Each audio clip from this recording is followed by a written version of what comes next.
So ಈ ಎಪಿಸೋಡಲ್ಲಿ ನಾವು ವ್ಯಾಯಾಮದ ಬಗ್ಗೆ ಅಥವಾ ಎಕ್ಸಸೈಸ್ ಬಗ್ಗೆ ಒಂದು ಸ್ವಲ್ಪ ತಿಳ್ಕೊಳ್ಳೋಣ. ಎಷ್ಟೊಂದು ಜನ ಏನು ಮಾಡ್ತಾರೆ, ಒಂದೇ ರೀತಿ ಎಕ್ಸಸೈಸ್ ಮಾಡ್ತಾ ಇರ್ತಾರೆ.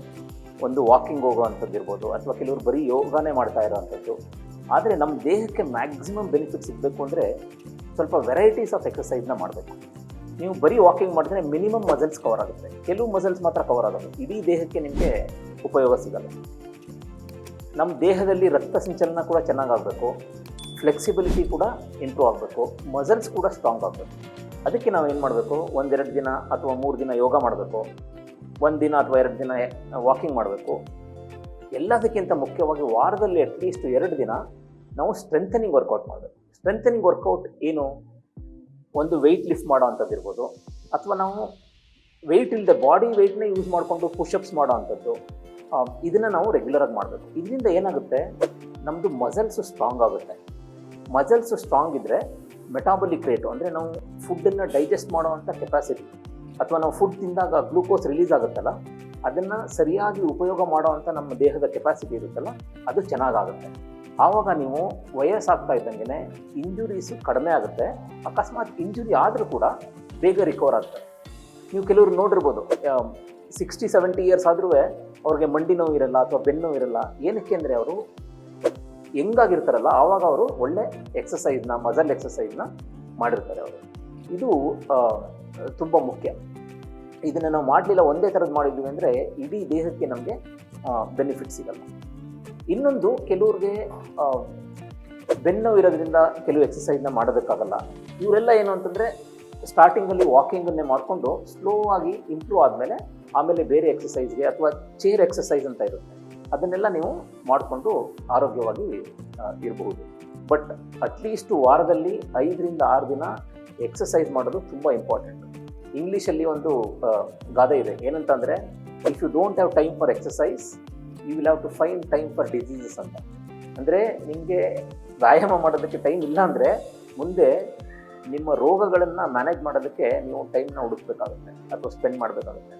ಅದರಿಂದ ಈಗಲಿಂದ ಆರೋಗ್ಯವಾಗಿರಬೇಕು ಅಂತಂದರೆ ಎಕ್ಸಸೈಸ್ನ ಮಾಡಿ.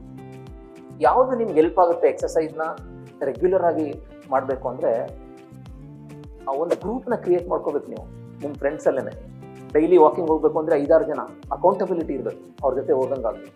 ಅಥವಾ ಒಂದು ಗ್ರೂಪಲ್ಲಿ ನೀವೇ ಹೋಗಿ ಎಕ್ಸಸೈಸ್ ಮಾಡಬೇಕು ಪಾರ್ಕಲ್ಲಿ. ಆ ಥರ ನಿಮ್ಮ ವಿಲ್ ಪವರ್ ಮೇಲೇ ಡಿಪೆಂಡ್ ಆಗ್ತೀವಿ ಅಂದರೆ, 1-2-3 ದಿನ ನಿಮಗೆ ಡಿಸ್ಟರ್ಬ್ ಆಯಿತು ಅಂದರೆ ಮತ್ತೆ ನಿಮಗೆ ಅದು ರಿಯಲೈಸ್ ಆಗೋ ಅಷ್ಟರಲ್ಲಿ 2-3 ತಿಂಗಳಾಗ್ಬಿಟ್ಟು. ಸೊ ಹಾಗಾಗಿ ಯಾರು ಇಂಟ್ರೆಸ್ಟ್ ಇರುತ್ತೆ ಎಕ್ಸಸೈಸ್ ಬಗ್ಗೆ ಅಥವಾ ಹೆಲ್ತ್ ಬಗ್ಗೆ, ಆ ಥರದ ಸ್ನೇಹಿತರದ್ದು ಒಂದು ಗ್ರೂಪ್ ಮಾಡ್ಕೊಂಡು ರೆಗ್ಯುಲರಾಗಿ ಎಕ್ಸಸೈಸ್ ಮಾಡಿ. ಇದರಿಂದ ನಿಮಗೆ ತುಂಬ ಬೆನಿಫಿಟ್ ಆಗುತ್ತೆ. ಇನ್ನೊಂದು ಮುಖ್ಯವಾದ ಪಿಲ್ಲರು ಲಾಂಗ್ ಟರ್ಮ್ ಹೆಲ್ತ್ಗೆ ಅಂದರೆ ಸ್ಟ್ರೆಸ್ ಮ್ಯಾನೇಜ್ಮೆಂಟ್. ಇವತ್ತು ನೀವು 1ನೇ ಕ್ಲಾಸಲ್ಲಿರೋ ಮಗು ಕೇಳಿ, ಏನಾದರೂ ಸ್ಟ್ರೆಸ್ ಇರುತ್ತೆ. ಕೆಲವು ಸಲ ಪೇರೆಂಟ್ಸೇ ನಾವು ಸ್ಟ್ರೆಸ್ ಕ್ರಿಯೇಟ್ ಮಾಡಿರ್ತೀವಿ, ಬೇರೆ ಮಕ್ಕಳ ಜೊತೆ ಕಂಪೇರ್ ಮಾಡೋದಿರ್ಬೋದು. ಕಾಲೇಜಲ್ಲಿರೋ ಹುಡುಗನಿಗೆ ಮಾರ್ಕ್ಸ್ ತೊಗೋಬೇಕು ಅನ್ನೋದು ಸ್ಟ್ರೆಸ್ ಇರುತ್ತೆ. ವರ್ಕ್ ಮಾಡ್ತಾ ಇರೋ ಪ್ರೊಫೆಷನಲ್ಸ್ಗೆ ಬೇರೆಯವರು ಫೈನಾನ್ಷಿಯಲ್ ಕಂಡೀಷನ್ ಹೇಗಿದೆ, ಬೇರೆಯವ್ರು ಏನು ಲೈಫಲ್ಲಿ ತೊಗೊಂಡಿದ್ದಾರೆ, ಮನೆ ತೊಗೊಂಡಿದ್ದಾರೆ, ಕಾರ್ ತೊಗೊಂಡಿದ್ದಾರೆ, ಈ ಕಂಪ್ಯಾರಿಸನಲ್ಲಿ ಸ್ಟ್ರೆಸ್ ಕ್ರಿಯೇಟ್ ಆಗ್ತಿರುತ್ತೆ. ಸೊ ನಾವು ಜಂಕ್ ಫುಡ್ ತಿಂದಾಗ ಹೇಗೆ ನಮ್ಮ ಬಾಡಿನಲ್ಲಿ ಟಾಕ್ಸಿನ್ಸ್ ಜಾಸ್ತಿ ಆಗುತ್ತೋ, ಅದೇ ಥರ ಈ ಕಂಪ್ಯಾರಿಸನಲ್ಲಿ, ಜೆಲಸಿನಲ್ಲಿ ನಾವು ಟಾಕ್ಸಿನ್ಸ್ನ ಆ್ಯಡ್ ಮಾಡ್ಕೋತಾ ಇದ್ದೀವಿ. ನೀವು ಕೆಲವು ಸಲ ಅಬ್ಸರ್ವ್ ಮಾಡಿ, ನೀವು ಕ್ರೈಮ್ ಸ್ಟೋರಿ ನೋಡ್ಬಿಟ್ಟು ಮಲ್ಕೊಂಡ್ರೆ ನೈಟ್ ಪೂರ್ತಿ ನಿಮಗೆ ಸರಿಯಾಗಿ ನಿದ್ದೆ ಬರೋಲ್ಲ. ಯಾಕೆಂದರೆ ಅದು ನಿಮ್ಮ ಮನಸ್ಸಲ್ಲಿ ರನ್ ಆಗ್ತಿರುತ್ತೆ. 24 ಗಂಟೆಗಳ ಕಾಲ ನಿಮ್ಮ ಮನಸ್ಸಲ್ಲಿ ಏನಾದರೂ ಸ್ಟ್ರೆಸ್ ರನ್ ಆಗ್ತಿರುತ್ತೆ. ನೀವು ಇಲ್ಲಿರ್ತೀರಾ, ಬಟ್ ನಿಮ್ಮ ಮನಸ್ಸು ಏನೋ ಯೋಚನೆ ಮಾಡ್ತಾರೆ. ಬಟ್ ನಾವು ಪ್ರತಿ ಕ್ಷಣನೂ ಅದನ್ನು ಮ್ಯಾನೇಜ್ ಮಾಡೋಕ್ಕಾಗುತ್ತಾ? ಕಷ್ಟ. ಅದಕ್ಕೆ ನಾವೇನು ಮಾಡಬೇಕು, ಅಟ್ಲೀಸ್ಟ್ ದಿನದಲ್ಲಿ ಬೆಳಿಗ್ಗೆ ಇರ್ಬೋದು ಅಥವಾ ಮಲಗೋದಕ್ಕೂ ಮೊದಲು ಒಂದು 5-10 ನಿಮಿಷ ಒಂದು ಸ್ವಲ್ಪ ಡೀಪ್ ಬ್ರೀತಿಂಗ್ ಮಾಡೋದಿರ್ಬೋದು, ಅಥವಾ ಧ್ಯಾನ ಮಾಡೋದಿರ್ಬೋದು, ಅಥವಾ ಬುಕ್ಕಲ್ಲಿ ಬರೆಯೋ ಅಭ್ಯಾಸನ ಬೆಳೆಸ್ಕೊಂಡ್ರೆ ನಮ್ಮ ಮನಸ್ಸಲ್ಲಿ ಏನೇನಿದೆ ಥಾಟ್ಸ್ನ ಅದನ್ನೆಲ್ಲ ಮನಸ್ಸಿಂದ ಒಂದು ಬುಕ್ಗೆ ನಾವು ಟ್ರಾನ್ಸ್ಫರ್ ಮಾಡಿದ್ರೆ ಆವಾಗ ನಮ್ಮ ಮನಸ್ಸು ಒಂದು ಎಂಟಿನೆಸ್ ಸ್ಟೇಟ್ನ ರೀಚ್ ಆಗುತ್ತೆ. ನೀವು ಆವಾಗ ಮಲ್ಕೊಂಡ್ರೆ ಚೆನ್ನಾಗಿ ನಿದ್ದೆ ಬರುತ್ತೆ. ಸೊ ಹಾಗಾಗಿ ನೀವು ದಿನ ಮಾಡಿದ್ರೆ ತುಂಬ ಒಳ್ಳೆಯದು. ಇಲ್ಲ ಅಂತಂದರೆ ಅಟ್ಲೀಸ್ಟ್ ವಾರದಲ್ಲಿ 1 ದಿನ ಕೂತ್ಕೊಂಡು ನೀವು ಒಂದು ಬುಕ್ಕಲ್ಲಿ ನಿಮ್ಗೆ ಏನೇನು ಥಾಟ್ಸ್ ಇದೆ, ಆ ವಾರದಲ್ಲಿ ಏನೇನಾಯಿತು, ಇದನ್ನೆಲ್ಲ ನೀವು ಬರ್ಕೊಂಡ್ರೆ ನಿಮ್ಮ ಮೈಂಡು ಫ್ರೀ ಆಗುತ್ತೆ.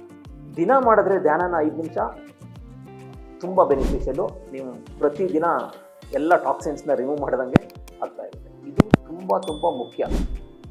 ಯಾಕೆಂತಂದರೆ ನಾವು ಏನಾದರೂ ಫುಡ್ ತೊಗೊಂಡ್ರೆ ಉಬ್ಸ ಆಗೋದು ಈ ಥರದ್ದೆಲ್ಲ ಆಗುತ್ತೆ, ಇಮ್ಮಿಡಿಯೇಟಾಗಿ ಗೊತ್ತಾಗುತ್ತೆ ನಮಗೆ ಎಫೆಕ್ಟ್.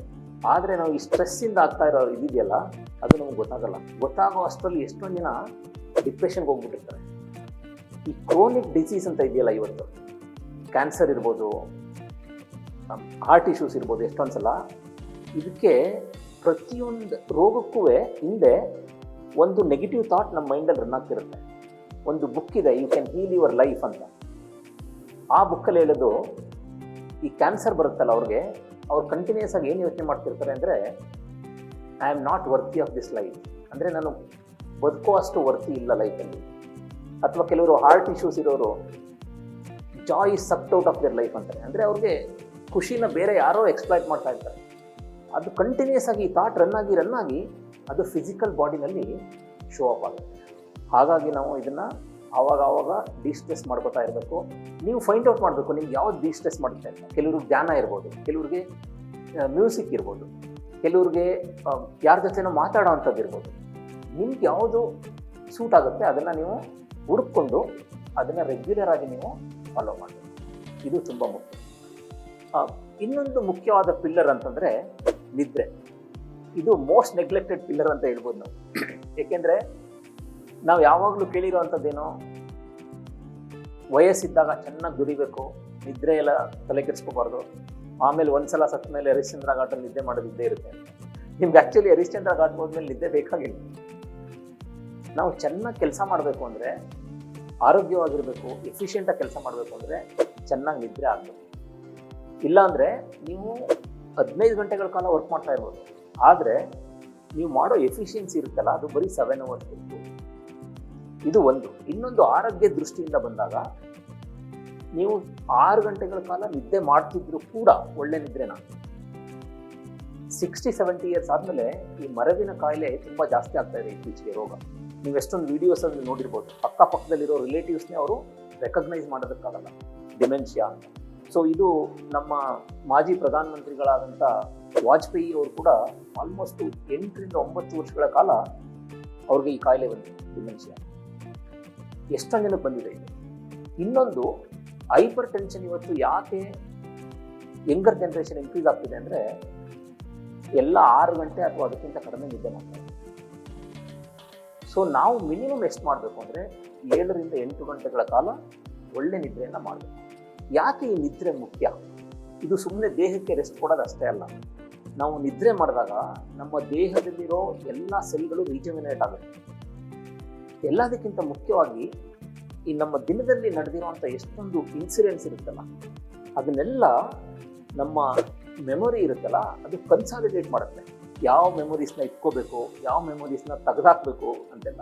ಅದಕ್ಕೆ ನಿಮ್ಗೆ ಕೆಲವು ಸಲ ಅಬ್ಸರ್ವ್ ಮಾಡಿರ್ಬೋದು, ನಿಮಗೆ ಡ್ರೀಮ್ಸ್ ಬಿಡ್ತಿರುತ್ತಲ್ಲ, ಅದರ ಅರ್ಥ ಏನು, ನಮ್ಮ ದೇಹ ಎಷ್ಟು ಇಂಟೆಲಿಜೆಂಟ್ ಅಂದರೆ ಯಾವ ಮೆಮೊರೀಸ್ನ ಇಟ್ಕೊಂಡು ನಿಮ್ಗೆ ಮುಂದೆ ಒಂದಿನ ಹೆಲ್ಪ್ ಆಗುತ್ತೆ ಅದು, ಆ ಥರ ಸಿಚುವೇಶನ್ ಬಂದಾಗ. ಸೊ ಈ ಥರ ಎಲ್ಲ ಕನ್ಸಾಲಿಡೇಷನ್ ಆಗ್ತಾ ಇರುತ್ತೆ ಅದು. ನಾವು ನಿದ್ದೆ ಸರಿಯಾಗಿ ಮಾಡದೇ ಇದ್ದಾಗ, ಅದು ಕನ್ಸಾಲಿಡೇಷನ್ ಆಗದೇ ಇದ್ದಾಗ ಅದು ಮುಂದೆ ಒಂದಿನ ನಮಗೆ ನೆಗೆಟಿವ್ ಎಫೆಕ್ಟ್ ಆಗುತ್ತೆ. ಸೊ ಈ ನಿದ್ರೆ ಮಾಡೋದ್ರಿಂದ ನಮ್ಮ ದೇಹಕ್ಕೆ ರೆಸ್ಟ್ ಸಿಗೋದಷ್ಟೇ ಅಲ್ಲ, ಎಲ್ಲ ಅಂಗಾಂಗಗಳು, ಎಲ್ಲ ನಮ್ಮದು ಏನೇನು ಆರ್ಗನ್ಸ್ ಇರುತ್ತೆ ಅದೆಲ್ಲ ಹೀಲ್ ಆಗುತ್ತೆ, ಮೆಮೊರಿ ಕನ್ಸಾಲಿಡೇಷನ್ ಕೂಡ ಆಗುತ್ತೆ. ಸೊ ಆದ್ದರಿಂದ 7 to 8 hours ನಿದ್ದೆ ಮಾಡೋದನ್ನು ರೂಢಿ ಮಾಡ್ಕೋಬೇಕು. ಒಂದು ಇಂಪಾರ್ಟೆಂಟ್ ಅಭ್ಯಾಸ ನಾವೇನು ಡೆವಲಪ್ ಮಾಡ್ಕೋಬೇಕು ಅಂದರೆ ಡಿಜಿಟಲ್ ಡಿಟಾಕ್ಸ್ ಅಂತ. ಅಂದರೆ 30 ನಿಮಿಷ ಮಲಗೋದಕ್ಕೂ ಮೊದಲು ನಾವು ಟಿ ವಿ ನೋಡೋದನ್ನು ನಿಲ್ಲಿಸ್ಬೇಕು, ಮೊಬೈಲ್ ನೋಡೋದನ್ನು ನಿಲ್ಲಿಸ್ಬೇಕು. ಆವಾಗ ನಾವು ಒಂದು ಬುಕ್ ಓದೋದನ್ನು ಅಥವಾ ಧ್ಯಾನ ಮಾಡೋದನ್ನು, ಅಥವಾ ಕೆಲವುದು ಡೀಪ್ ಬ್ರೀತಿಂಗ್ ಟೆಕ್ನಿಕ್ಸ್ ಇದೆ. ಬ್ರೀತಿಂಗ್ ಅಂತ, ಭ್ರಮರಿ ಪ್ರಾಣಾಯಾಮ. ಭ್ರಮರಿ ಪ್ರಾಣಾಯಾಮ ಅಂತಂದರೆ ನಾವು ಈ 2 ಕಿವಿಯನ್ನು ಹಿಂಗೆ ಕ್ಲೋಸ್ ಮಾಡಿಕೊಂಡು ಉಸಿರನ್ನು ಮೂಗಿನ ಮೂಲಕ ತಗೊಂಡು ಎಕ್ಸೈಲ್ ಮಾಡಬೇಕಾದ್ರೆ ಓಂಕಾರ ಇದೆಯಲ್ಲ, ಓಂಕಾರದಲ್ಲಿ ಆ ಉ ಅಂತ ಹೇಳಿದಾಗ ದುಂಬಿ ಥರ ಅದು ನಮ್ಮ ಎಂಟೈರ್ ನರ್ವಸ್ ಸಿಸ್ಟಮ್ನ ರಿಲ್ಯಾಕ್ಸ್ ಮಾಡುತ್ತೆ. ಇದನ್ನ ನೀವು ಮಾಡ್ಬಿಟ್ಟು ಮಲ್ಕೊಂಡ್ರೆ ನೀವು ಮೊದಲನೇ ದಿನದಲ್ಲೇ ನಿದ್ರೆ 100% ಇಂಪ್ರೂವ್ ಆಗುತ್ತೆ. ಸೊ ಇದು ತುಂಬ ಮುಖ್ಯ ನೋಡಿ. ಇದು ಒಂಥರ ಏನು ದುಡ್ಡಿಲ್ಲದೆ ಇರೋ ಅಂತಹ ಅಭ್ಯಾಸ ಇದು. ನೀವೇನು ದುಡ್ಡು ಕೊಡಬೇಕಾಗಿಲ್ಲ, ಪಿಲ್ಸ್ ತೊಗೊಳೋದು ಬೇಕಾಗಿಲ್ಲ. ಜಸ್ಟ್ ಭ್ರಮರಿ ಪ್ರಾಣಾಯಾಮ ಒಂದು 7 ರೌಂಡ್ 7 ರೌಂಡ್ಸ್ ಮಾಡ್ಬಿಟ್ಟು ನೀವು ಮಲ್ಕೊಂಡ್ರೆ ಆಟೋಮೆಟಿಕ್ಕಾಗಿ ನಿಮಗೆ ನಿದ್ದೆ ಚೆನ್ನಾಗಿ ಬರುತ್ತೆ. ಇನ್ನೊಂದು, ನೀವು ರೂಮನ್ನು ಚೆನ್ನಾಗಿ ಇಟ್ಕೊಳ್ಳೋ ಅಂಥದ್ದು, ಹೈಜಿನ್ ಮೇಂಟೈನ್ ಮಾಡೋ ಅಂಥದ್ದು, ಅದು ಕೂಡ ನಿಮಗೆ ತುಂಬ ಹೆಲ್ಪ್ ಆಗುತ್ತೆ ನಿದ್ದೆನ ಇಂಪ್ರೂವ್ ಮಾಡೋದು.